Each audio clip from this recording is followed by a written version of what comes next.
지금부터 130, 40년 전에 서울 덕수궁 뒤 그 정동에 보구여관이라는 데가 있었습니다. 여관이 아니고요, 병원이었습니다. 보구여관이라는 병원이 있었습니다. 1885년에 우리나라에 들어왔던 스크린턴이라는 여자 선교사가 있었습니다. 들어와서 이화학당을 세웠었죠. 그런데 이화학당을 세우고 그 바로 옆에 시병원이라는 병원을 세웠습니다. 아들이 의사였어요. 그 시병원에서 아들이 의료 행위를 하는데, 그런데 이 스크린턴 여사가 가만히 보니까 아들 병원에 여성 환자들이 안 오는 거예요. 그리고 당시 알렌이 진료하고 있었던 제중원에도 가서 보니까 거기도 여성 환자들이 없는 거예요. 가만히 생각해 보니까 이 한국 여성들이 외국인 남자 의사에게 진료받는 게 부담스러워가지고 몸이 아픈데도 불구하고 병원에 오지를 못하는 거예요. 그래서 본국에 있는 미국 여성 해외 선교회에다 요청을 해서 병원을 세우게 됩니다. 그 주변에 있는 우리 전통 가옥 10여 채를 사서 거기를 병원으로 만들고 거기에 여성 전용 병원을 세우게 됩니다. 미국으로부터 의사를 초청해서 의료 선교사가 왔고 여자 의사가 진료하는 여성 전문 병원을 세우게 됐었죠. 그 병원을 정부에서 이름을 지어 붙여줬는데 그게 바로 보구여관, 널리 여성들을 보호하고 진료하는 병원이라는 의미에서 그런 병원을 세웠던 겁니다. 그런데 병원이 87년에 세워지고 1년 만에 88년도 1888년 6월 달에 군중들이 일어나서 그 보건여관을 습격하려는 사건이 일어나게 됩니다. 다행히 때맞춰서 고종 황제가 칙령을 내리고 군인들이 출동해서 막아서 다행히도 병원이 공격받지는 않았습니다. 정말 너무 다행스러운 일이지요. 자, 그런데요, 그 선교사들 입장에서 봤을 때는 기가 막힐 일이지요. 그 미국에서 잘 나가는 의사들이 또 많은 돈을 들여와서 이 한국을 위해서, 조선을 위해서 병원을 세우고 그곳에서 그들을 위해 진료를 하고 있는데 무상으로 이렇게 봉사를 하고 있는데, 그런데 그 병원을 습격한다고 하는 게 이게 도대체 이해할 수 없는 일이잖아요. 왜 그렇게 습격했느냐 하면 이 외국인들이 병원에서 의사라고 하면서 여성들, 특히 어린 자녀들, 고아들을 데려다가 살을 찌워서 잡아먹고 그 눈은 뽑아서 카메라에 렌즈로 만들고 심장을 뽑아서 약으로 쓴다고, 이런 괴담이 서울에 퍼졌던 겁니다. 악의적인 괴담이죠. 근데 그 괴담에 선동된 민중들이 일어나서 그 병원을 습격하겠다고 몰려왔다가 다행히 군인들에 의해서 보호가 됐고, 그래서 천만다행으로 큰 어려움은 당하지 않았던 겁니다. 자, 여러분, 선한 일을 하겠다고 이토록 큰 희생을 치르면서 온 힘을 다해서 봉사하고 있는데 이런 일을 당할 때 그들의 마음이 어떠했을까 하는 생각을 해봅니다. 우리들이 세상에 살아가면서 믿음의 자녀들로서 선한 일을 하려 할 때가 있습니다. 선행을 하거나 또 의로운 일을 하려 할 때가 있습니다. 그럴 때 사람들이 기뻐하고 고마워하고 그것을 인정해주고 또 그 본을 받아서 이 사회가 더 선하게 변해간다면 얼마나 좋겠습니까마는 꼭 그런 것만은 아니죠. 그런 일이 있을 때 사람들은 다른 사람들로부터 칭찬받고 박수 받는 것을 시기하는 사람들도 있고, 또 그것을 의심 어린 눈초리로 혹 다른 의도가 있는 건 아닐까? 뭔가 숨겨진 이유가 있는 건 아닐까? 이런 생각을 하면서 넘겨짚고 그것을 사실처럼 부풀려서 퍼뜨리고, 또 때로는 모함하고, 심한 경우에는 공격하고, 이럴 수도 있다는 겁니다. 그럴 때 우리 믿는 사람들은 어떻게 해야 할 것인가? 어떤 마음으로 이런 문제 앞에 서야 될 것인가? 우리가 깊이 생각해 봐야 할 일입니다. 우리가 교회잖아요. 교회에 있으면 우리가 생각지 않았던 낯선 사람들이 교회에 자주 찾아옵니다. 되게 도와달라고 오는 사람들이죠. 그런데 크게 보면 두 종류가 있습니다. 정말 어려워서 도움이 필요해서 오는 사람들이 있습니다. 우리가 힘들지만 도와야죠. 그런데 그 중에는 교회가 그런 요구에 대해서 거부하기 어렵다는 것을 알고는, 교회가 도와줄 걸로 알고는 그걸 악용해서, 사실 자기가 그런 절박한 상황이 아님에도 불구하고 와서 거짓말로 교회에 얘기하고 교회가 도와주기를 바라고, 안 도와주면 거기에 대해서 막 반발하고, 이런 경우들도 사실 굉장히 많습니다. 그런 일을 당할 때마다 우리가 이거 돕는 게 맞는가? 이런 생각이 들 때가 많죠. 제가 전에 여기 오기 전에 영등포에 있었는데, 영등포는 그 노숙인들이라든지 이런 사람들이 많이 모이는 곳이죠. 특히 IMF 때 그 노숙인들을 보호하는 그런 센터가 바로 옆에 있었기 때문에, 교회 옆에 있었기 때문에 거기 온 사람들이 수시로 교회를 들락거리면서 도와달라고 그러는데요. 그런데 올 때마다 레파토리가 맨날 똑같아요. 시골에서 올라왔는데 고향으로 돌아가려고 그러는데 기차값이 없습니다. 기차값을 좀 주십시오. 주민등록증을 잃어버렸는데 뭐 어떻게 돼야, 제가 이제 일일 노동자로 가서 일하려고 그러는데 신발을 사야 되는데 작업화를 사야 되니까 몇만 원 주십시오. 근데 그 소리가요, 몇 달 전에 그 얼굴로 와서 얘기했는데 몇 달 후에 와서 똑같이 또 얘기를 하는 거예요. 참 그럴 때마다 이걸 둬야 되는 건지 말아야 되는 건지 참 마음이 싸늘해질 때가 많습니다. 자, 우리가 그런 일을 당할 때 우리가 어떻게 할 것인가? 오늘 본문 말씀이 우리들에게 세상에 대해서 선을 행하려고 할 때 어떤 마음가짐으로 해야 하는지를 오늘 본문이 우리에게 말씀하고 있습니다. 오늘 본문 말씀, 특별히 오늘 본문 말씀 앞단락에 보면 교회 안에서 우리 성도끼리 어떻게 서로 살아야 될 것인지, 어떻게 지내야 될 것인지를 말씀하는 대목이 나오죠. 오늘 말씀 8절 말씀 한번 읽어볼까요? 베드로전서 오늘 3장 13절부터 보았는데요, 그 앞에 있는 8절과 9절이에요. 다 같이 한번 읽어봅시다. 시작. 마지막으로 말하노니 너희가 다 마음을 같이하여 동정하며 형제를 사랑하며 불쌍히 여기며 겸손하며 악을 악으로 욕을 욕으로 갚지 말고 도리어 복을 빌라. 아멘.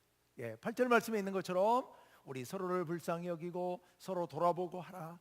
9절에는 혹 내게 악을 행하더라도, 욕을 하더라도, 그거 인간적인 생각으로는 되갚아주고 싶은 마음이, 그런 감정이 올라오지만 그렇게 하지 말고 도리어 복을 빌으라, 그들을 위하여 기도해 주라, 이런 말씀이죠. 교회 안에서 우리 성도들끼리. 그런데 이제 오늘 본문 말씀은 교회 안에서가 아니라 교회 밖에 대해서 그럼 어떻게 할 것인가 말씀입니다. 교회 밖에 대해서도 이런 선을 행하라고 말씀하고 있습니다. 13절 말씀을 볼까요? 13절 말씀 다 같이요. 시작.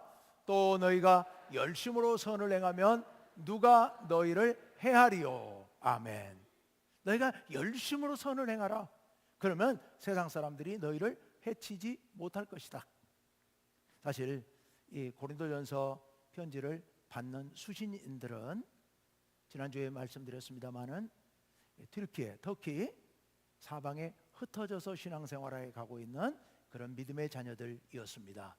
그들은 어느 쪽에서도 환영받지 못하는 사람들입니다. 유대인들로부터는 이방인이라고 천대받고 배척당하고, 그리고 이방인 공동체 안에서는 그들이 예수를 믿는다는 이유로 대접받지 못하고 무슨 일을 해도 배척당하는 그런 상황입니다. 그런 상황 가운데서 너희가 선을 행하라는 겁니다. 너희가 선을 행해서 세상 사람들이 너희를 욕하지 못하도록, 너희를 핍박하지 못하도록 그렇게 너희가 의롭게 선하게 살라라고 말씀하십니다.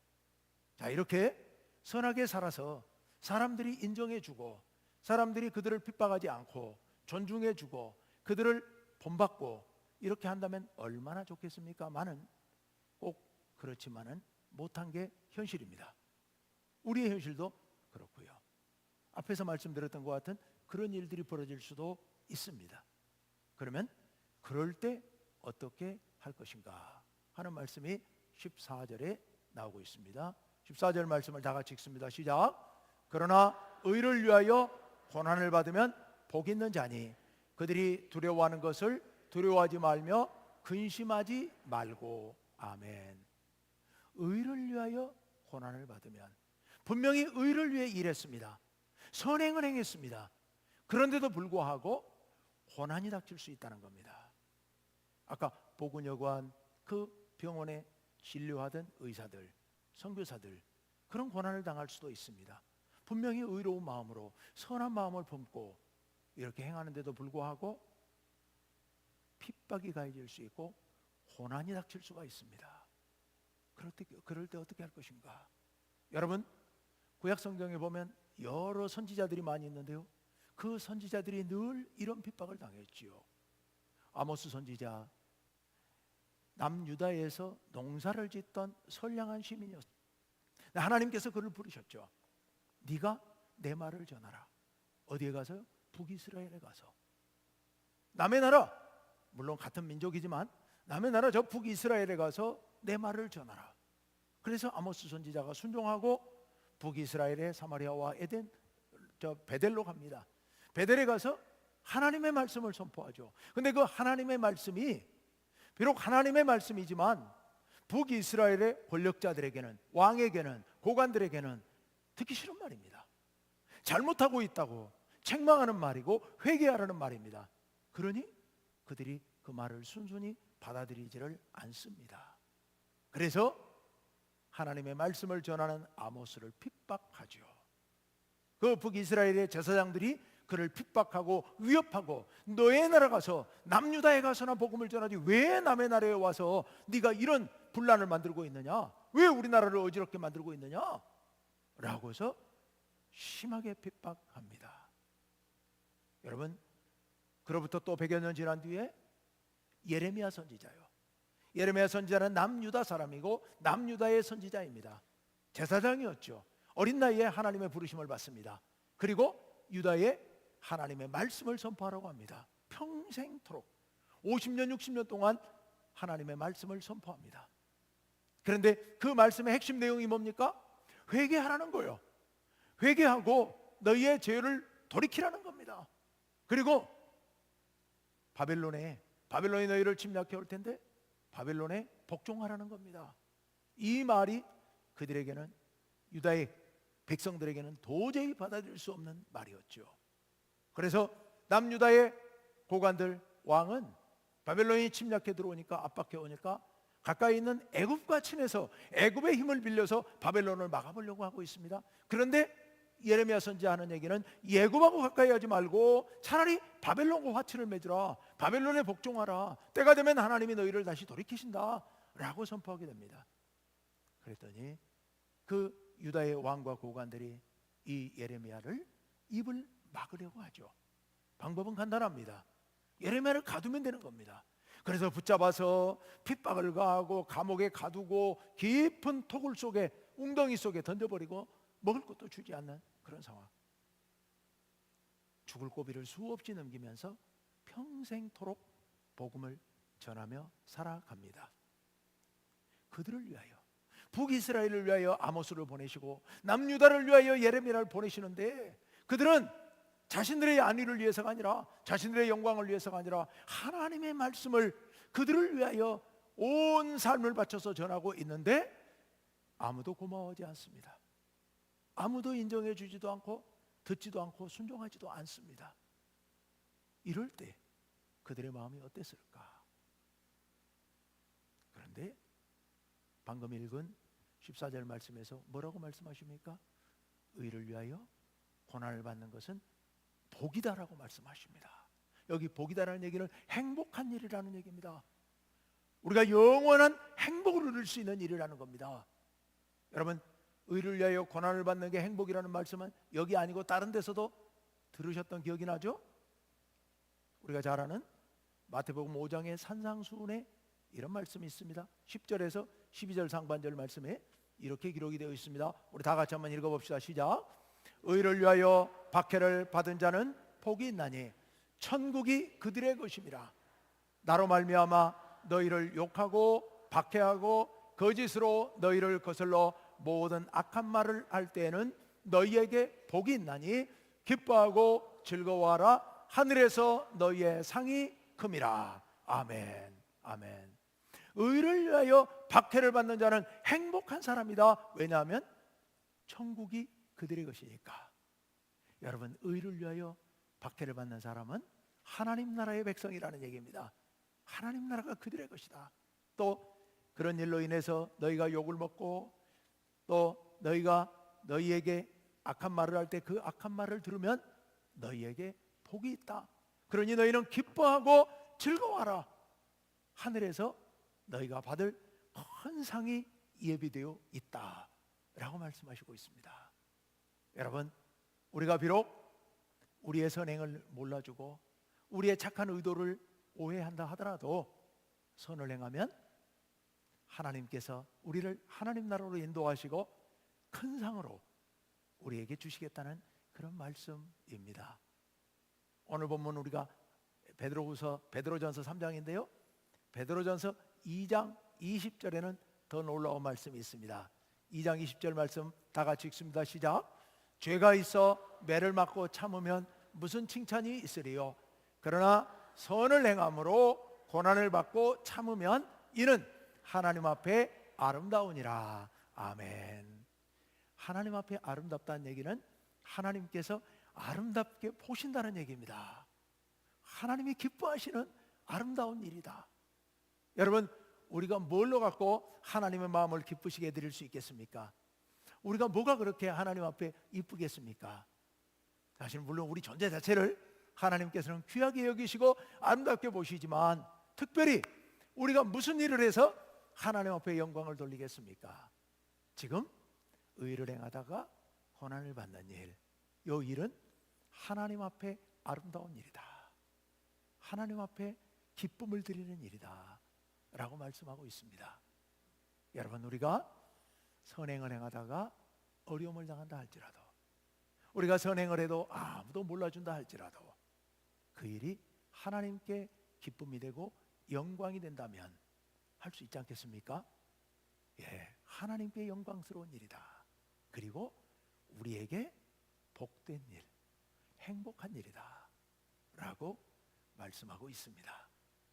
우리에게 진정한 행복, 그게 바로 그 일이다. 자, 그런데 그렇다 하더라도, 우리에게 행복이라 하더라도 우리에게는 그런 일을 할 만한, 그렇게 오해받고 모함당하고 배척당하고 핍박을 당하면서도 그것을 참고 견디고 이겨내기 위해서는 힘이 있어야 되죠. 에너지가 필요합니다. 우리 한 목숨, 우리 한 평생 살아내기도 힘든 이 세상 가운데서 선을 행하면서 이런 부당한 취급을 당하면서 억압을 받으면서 그걸 이기고 의를 행할 만한 그런 에너지는 우리에게 늘 부족합니다. 무슨 힘으로 이 일을 할 수 있단 말입니까? 무슨 힘으로요? 아까 그 보건여관을 운영했던 선교사들, 그리고 거기 왔던 의사들, 그들은 무슨 힘으로 돈 한 푼 받지 않고 미국에 있었으면 의사로서 잘 나갈 수 있는 사람들이 이 땅까지 와가지고 그런 취급을 받으면서 아이들을 키워서 잡아먹는다는 그런 소리를 들으면서 그렇게 섬기고 봉사를 할 수 있었을까요? 오늘 말씀 15절 상반절 말씀에 아주 중요한 힌트가 나옵니다. 오늘 세 가지를 말씀드리려고 그러는데요, 그렇게 할 수 있는 에너지원 세 가지. 첫 번째, 자 15절 상반절 다 같이 읽습니다. 시작. 너희 마음에 그리스도를 주로 삼아 거룩하게 하고. 아멘. 그들의 마음 가운데 예수 그리스도를 주인으로 삼고 살고 있었던 겁니다. 그래서 그들의 삶이 거룩하게 되었던 겁니다. 그래서 그들이 예수님을 주로 모시고 그 일을 행했던 겁니다. 여러분, 지난주의 말씀을 기억하십니까? 우리는 산돌이신 예수님께 나아가 우리도 산돌로서 신령한 집을 지어야 될 사람들입니다. 우리는 예수 그리스도를 주로 모신 산돌들이에요. 그리고 또 기억하시죠? 우리는 어떤 존재였습니까? 하나님 앞에서 택하신 족속이요, 왕 같은 제사장들이요, 거룩한 나라요, 그의 소유된 백성이었습니다. 우리가 그런 존재들입니다. 여러분, 우리가 그런 존재들이기 때문에 하나님의 택함받은 거룩한 백성들, 제사장들이기 때문에 우리는 그 일을 할 수 있을 줄로 믿습니다. 예수님을 주인으로 모신, 예수님을 섬기는 종들로서 바로 그 이 땅에 와서 선교사로서 그런 대접을 받으면서도 그렇게 끝까지 최선을 다했던 그 의사들, 그들의 마음 가운데 예수님을 모시고 예수님을 따르는 종들로서 그 일을 행했던 겁니다. 우리도 그렇게 예수님을 따르는 산돌들로서, 거룩한 족속으로서, 거룩한 나라로서, 왕 같은 제사장들로서 우리도 그렇게 선을 행하며 살아야 될 줄로 믿습니다. 예수님을 믿는 게 우리의 힘입니다. 두 번째로 우리는 무엇을 의지해서 이 어려운 상황 가운데서도 끝까지 선을 행할 수 있을 것인가? 19절, 18절 상반절 말씀 다 같이 읽어봅니다. 시작. 그리스도께서도 단번에 죄를 위하여 죽으사 의인으로서 불의한 자를 대신하셨으니. 아멘. 십자가 사건을 얘기하고 있죠. 우리 주님 그리스도께서, 우리가 왕으로 섬기는 우리 예수님께서 죄를 위하여 죽으셨습니다. 의인이신 예수님께서 누구를 위하여? 불의한 자들을 위하여, 우리 불의한 자들을 대신하여 의인으로서 고난을 당하셨습니다. 의인으로서 의를 위하여 고난받는 모범을 보여주신 겁니다. 여러분, 우리는 예수님의 제자들이죠. 제자는 누구입니까? 스승을 본받는 사람들입니다. 우리의 스승이신 예수님, 그 예수님께서 의를 위하여 십자가에서 고난을 당하셨으니 우리도 그 예수님을 본받아 예수님처럼 의를 위하여 고난을 두려워하지 말고 끝까지 선을 행하면서, 선을 행하다가 오해받고, 선을 행하다가 오히려 핍박받고 비난을 당한다 할지라도 우리는 주저하지 아니하고 낭망하지 아니하고 절망하지 아니하고 끝까지 의를 행해야 될 줄로 믿습니다. 우리는 예수님의 제자들이기 때문에요. 예수님의 제자들이기 때문에 우리는 그 일을 끝까지 해 나가야 할 사람들입니다. 세 번째로 우리가 이렇게 끝까지 의를 위하여 고난을 받음에도 불구하고 선을 행해야 될 그 행할 수 있는 에너지, 그걸 어디서 얻을 수 있을 것인가? 여러분, 우리는 하나님 나라의 백성이죠. 맞죠? 우리는 하나님 나라의 백성입니다. 비록 몸은 이 땅에 있지만 이미 우리는 하나님 나라의 백성으로서 하나님 나라를 약속받은 사람들입니다. 그래서 이 땅에 살면서 우리는 이미 하나님 나라를 맛보고 날마다 하나님 나라의 기쁨을 누리고, 그리고 이 땅에 하나님 나라를 본받아서 이 땅에 하나님 나라를 세워가는 사람들입니다. 하나님 나라를 세워가는 사람들요. 우리의 가정을 하나님 나라로, 우리 교회를 하나님 나라로 바꿔가는 사명을 가진 사람들이 바로 우리들입니다. 여러분, 우리가 이 땅에 하나님 나라를 세워가야 할 사람들, 그렇다면 우리는 이 땅에서 어떻게 살아야 할까요? 비록 악이 가득해 있고 우리의 선한 의도를 오해하고 우리를 핍박한다 할지라도, 아직은 이 땅이 하나님 나라가 아니기 때문에 깜깜한 어둠이 뒤덮고 있고 냉랭한 기운이 감돈다 할지라도 우리는 하나님 나라의 백성들입니다. 어둠 가운데 있지만 밝은 새벽 아침이 오기를 소망하는 사람들이에요. 지금은 깜깜하고 그리고 춥고 냉랭한 세상 가운데 있지만 따뜻한 햇빛이 비치는 아침을 기다리는 사람들입니다. 그렇기 때문에 우리는 그 희망을 바라보면서 그 희망에서 힘을 얻고 하나님 나라에서 힘을 얻고 우리가 선을 행해 나아가야 합니다. 여러분이 처한 곳에서 여러분 때문에 여러분의 가정이 따뜻하고 밝고 희망찬 그런 가정으로 변해가게 되기를 간절히 바랍니다. 이번 달이 가정의 달인데요, 오늘이 어버이 주일인데요, 여러분 여기 다 부모들이어서 뭐 부모님을 사랑합시다 뭐 이런 얘기 안 해도 너무 잘할 것 같아서 제가 그런 설교는 안 합니다. 그런데 여러분의 가정을 하나님 나라와 같은 밝고 따뜻한 행복이 넘치는 그런 가정으로 만들어 가야 할 사명을 갖고 있는 사람들입니다. 그래서 여러분의 가정을 더 행복한 가정으로 만들어 가실 에너지를 얻고 하나님 나라의 희망 속에서 에너지를 얻고 그렇게 살아가시길 바랍니다.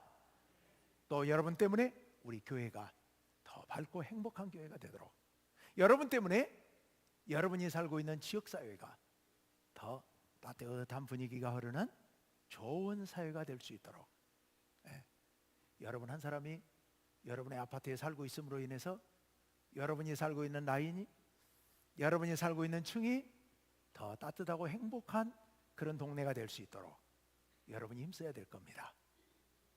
하나님께서 그 일을 기뻐하시고 아름답게 여기시고요, 하나님께서 그 일을 통하여 여러분에게 복을 주신다고 오늘 말씀에서 약속해 주셨습니다. 여러분, 아까 그 보군여관에 와 있었던 그 의사들의 일기장에 이런 대목이 기록되어 있습니다. 이 땅의 백성들이 비록 우리를 오해하고 비록 우리를 이렇게 공격한다 할지라도 이 백성들을 섬기는 것이 나의 사명입니다. 이렇게 기록을 해놨어요. 그 일기 기록이에요. 이 일이 나의 사명이라고요. 여러분, 선을 행하다가 낙심하지 맙시다. 세상이 우리를 낙심케 할지라도 우리는 세상에 속한 사람들이 아니라 예수 그리스도의 종이고 예수 그리스도의 제자이고 하나님 나라의 백성, 하나님 나라의 소망으로 이 세상을 변화시킬 사명을 가진 그런 백성들이기 때문입니다. 여러분, 그런 희망과 소망을 갖고 말씀 안에서 이 세상을 아름답게 바꿔가는, 그래서 하나님께서 주시는 행복을 받아 누리는 그런 행복한 성도님들 되시기를 간절히 바랍니다. 함께 기도합시다. 아버지 하나님, 주님의 은혜를 감사합니다. 주님께서 우리를 위하여 이 땅에 오셨고 아무 대가 없이 의로우신 분으로서 불의한 우리를 위해 십자가에 달려 생명까지 내주심으로 말미암아 우리가 구원받고 하나님의 자녀되어 이렇게 살아가게 하시오니 참으로 감사합니다. 아버지 하나님, 선을 행하다가 낙심하지 말게 하여 주시고, 주님, 우리가 의로운 일로 인하여서 고난을 받을지라도 절망하지 아니하고 힘있게 우리의 사명을 끝까지 감당하게 하여 주옵소서. 우리가 예수 그리스도를 믿는 종들임을 기억하게 하여 주시고, 예수님을 본받아야 할 제자들임을 기억하게 하여 주시고, 하나님 나라를 꿈꾸며 하나님 나라를 세워가야 할 그런 하나님 나라 백성임을 기억하게 하여 주옵소서. 그래서 날마다 주님의 뜻을 따라 이 땅에서 선을 행하고 의를 행함으로 말미암아 우리의 가정과 우리의 교회와 우리의 동네와 이 지역사회를 하나님 나라로 바꿔가는 그런 우리 모두가 되게 하여 주옵소서. 예수님 이름으로 기도하옵나이다. 아멘.